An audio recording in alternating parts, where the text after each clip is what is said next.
गीता के 6वें अध्याय का महत्व और लाभ।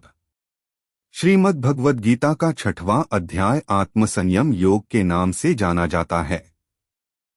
इस अध्याय में भगवान श्री कृष्ण योग और ध्यान के माध्यम से आत्मसाक्षात्कार का मार्ग बताते हैं। यह अध्याय विशेष रूप से उन व्यक्तियों के लिए उपयोगी है जो आत्मानुशासन, ध्यान और अपने आंतरिक स्वभाव को समझने के लिए प्रयासरत हैं। श्री कृष्ण यह स्पष्ट करते हैं कि ध्यान और आत्मसंयम से व्यक्ति अपने मन और आत्मा को शुद्ध कर सकता है और ईश्वर से एकाकार हो सकता है। महत्व।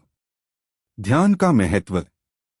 इस अध्याय में भगवान श्री कृष्ण बताते हैं कि ध्यान आत्मसाक्षात्कार का सबसे सशक्त माध्यम है। ध्यान के माध्यम से व्यक्ति अपने मन को नियंत्रित कर सकता है। युञ्जन्नेवं सदात्मानं योगी नियतमानस शांति निर्वाण परमा मत्संस्थामधिगच्छति। योग और आत्मसंयम।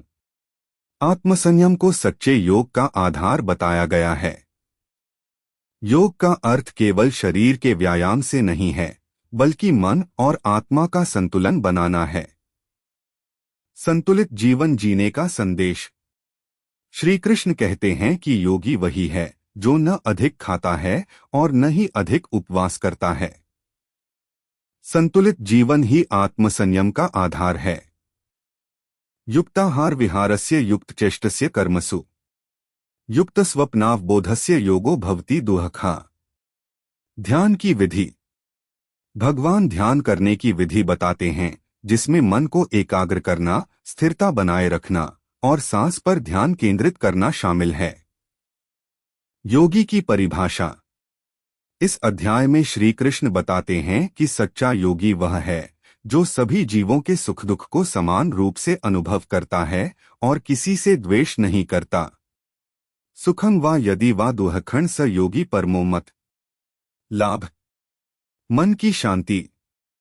ध्यान और योग के अभ्यास से व्यक्ति के मन में शांति और स्थिरता आती है। आत्मसाक्षात्कार।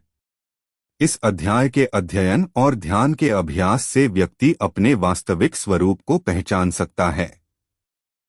सकारात्मक दृष्टिकोण। आत्मसंयम और ध्यान व्यक्ति को जीवन के हर पहलू में सकारात्मक दृष्टिकोण अपनाने में मदद करते हैं। मानसिक तनाव से मुक्ति। ध्यान के माध्यम से व्यक्ति अपने तनाव और चिंता को नियंत्रित कर सकता है, जिससे उसका मानसिक स्वास्थ्य बेहतर होता है। समानता का भाव। यह अध्याय व्यक्ति को सिखाता है कि सभी जीव समान हैं और किसी के प्रति द्वेष या भेदभाव नहीं रखना चाहिए। आध्यात्मिक उन्नति।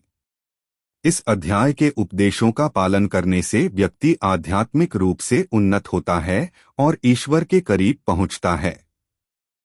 स्वास्थ्य लाभ।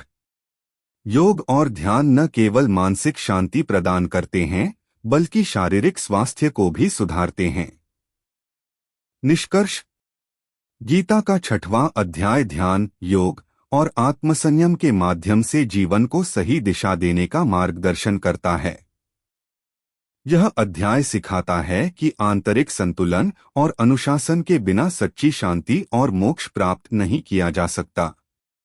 अध्याय के उपदेशों को अपनाकर व्यक्ति अपने जीवन में शांति, संतुलन और आध्यात्मिक उन्नति पा सकता है।